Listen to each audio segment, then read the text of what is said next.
Hello, very good morning and welcome to Breakfast with Dan Walker and Louise Minchin. It's 8 o'clock. These are the headlines this morning. A second night in intensive care for Boris Johnson. Colleagues say the Prime Minister is in a stable condition and in good spirits. No early review of the UK's lockdown restrictions. Ministers say it's too early to tell if they're working. First patients arrive at London's new 4,000-bed Nightingale hospital. Good morning. The rising cost of keeping workers employed. The government's job retention scheme could cost up to £40 billion over 3 months. That's triple the original estimates. Thank you, Mummy, and be another. Thank you, Daddy, for being a policeman. This morning, we're celebrating our unsung heroes in the latest of our Hero Half Hours. We say thank you to the nation's key workers. You can join in. Keep sending us your messages.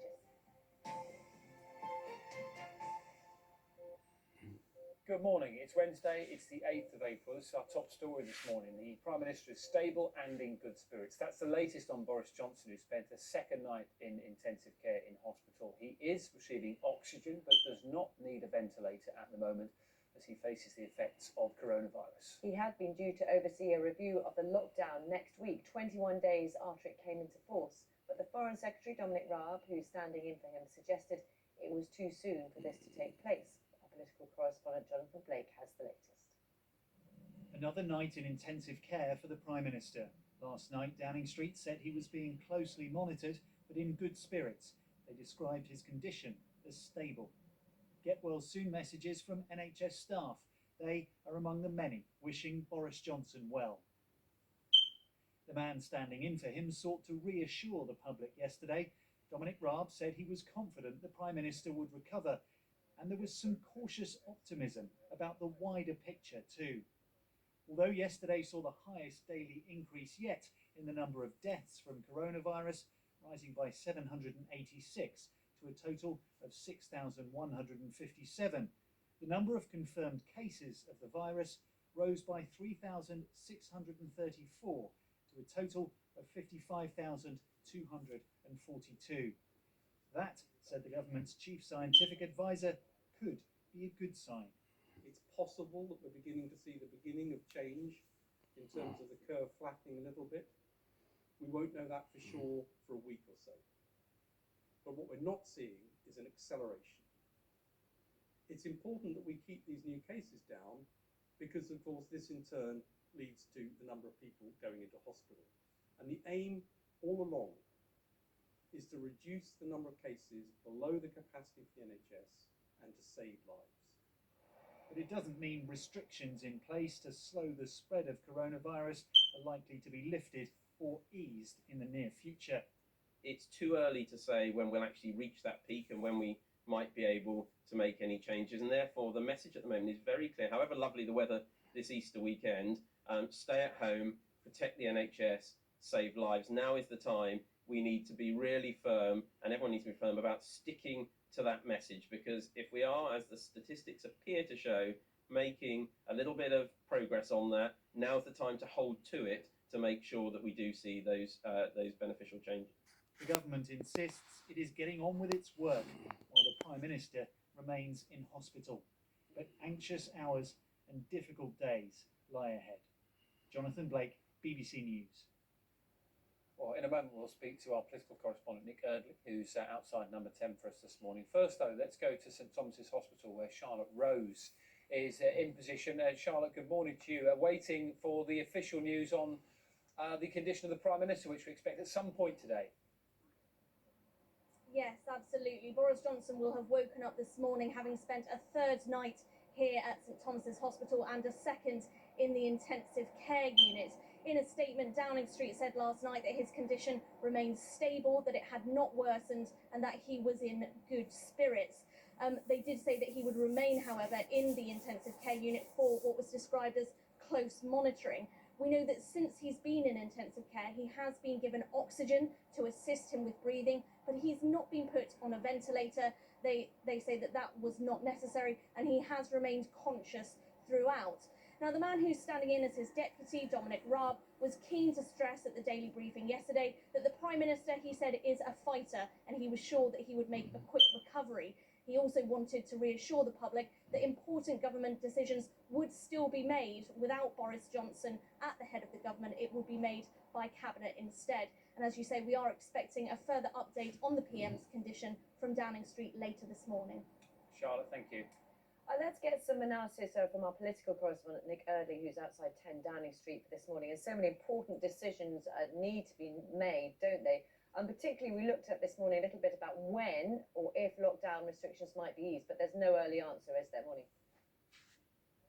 There isn't, Louise. Morning. I think all the indications so far are that we aren't going to see a change particularly soon. When Boris Johnson made the announcement about 2.5 weeks ago that all these restrictions were going to be brought in, he said there would be that review after 3 weeks, and that if the signs showed it was possible, things could be lifted. At the moment, though, there's just no sign that ministers or scientific or medical experts that advise them think that those changes have been significant enough to merit lifting those lockdown restrictions. We heard Dominic Raab saying yesterday that the worst thing to do at the moment would be to take the foot off the pedal, that the most important thing to keep doing was making sure that everybody was following restrictions to try and consolidate some of the progress he thinks we've seen so far. You also heard a few minutes ago in Jonathan's piece there, the chief scientific and the chief medical advisors and officers both saying, look, we don't really know if we're at the peak yet. So I think we've probably got a wee while of this left. Quite how long, it's completely unclear, because all of it is going to be down to what happens in the next few days and weeks. Okay, Nick, thank you very much. First, the coronavirus patients have arrived at the new NHS Nightingale Hospital at the ExCeL Centre in London. The temporary field hospital can accommodate up to 4,000 patients. You might remember last week our correspondent Angus Crawford had a good look around, and he's outside the hospital for us this morning. What's the picture there today, Angus? Good morning to you. Good morning. Well, we know that the first patients began arriving by ambulance with blue lights last night. We don't know exactly how many are inside now, but we do know 3 things about all patients brought here. Number 1, they will have been tested positive for COVID-19. Number 2, they will already be on a ventilator. And number 3, they will have no other what's called comorbidity. So they will have COVID-19, but they won't have heart, lung, and other problems not associated with the illness. Now, what will they find when they're inside there? Well, a ward unlike any other in the country at the moment. It's a 42-bed ward that they'll be treated in. They'll also find that because of the staffing pressures, there won't be the same kind of staffing as you'd find in other intensive care units. We expect something like 1 nurse to 6 patients. Initially, the Nightingale said it would be about 500 beds, and if demand required it, that would escalate up to something like 4,000 beds. Ultimately, that would need 16,000 people to staff it. Now, in the initial plan, it was thought that there would be something like 20 patient movements every hour. As you can see at the moment, it's quiet, and that has not yet been reached. Okay, thanks for the update, Angus. Good to speak to you this morning. The take-up of the government scheme to keep people employed during the coronavirus crisis has been much larger than first anticipated. Nina has the figures for us. Morning. Good morning, Louise. Good morning, Danielle. You'll remember about 3 weeks ago, the Chancellor promised that the government would provide up to 80% of salaries of workers who can no longer do their job because of the coronavirus, to make sure that job is still there once this crisis passes. Now, at that time, the government thought that about 10%, so 3 million of the British labour force would take up this scheme. Actually, figures out today suggest it's set to be more than 3 times higher than that, with around 9 million workers using the scheme. A big support for businesses, but it's going to cost the Treasury up to £40 billion over the next 12 weeks. To give you some context on that, that's roughly the same amount that the government spends every year on police and safety. What it's meant, though, is that there are millions of workers receiving a large proportion of their salary, but who aren't working. So we're hearing lots of people are taking their skills to the voluntary sector. So this is Larry, who usually works at a top London restaurant, but is now providing meals for NHS staff. My normal job is I work in a Michelin star restaurant, so only doing 60 hours.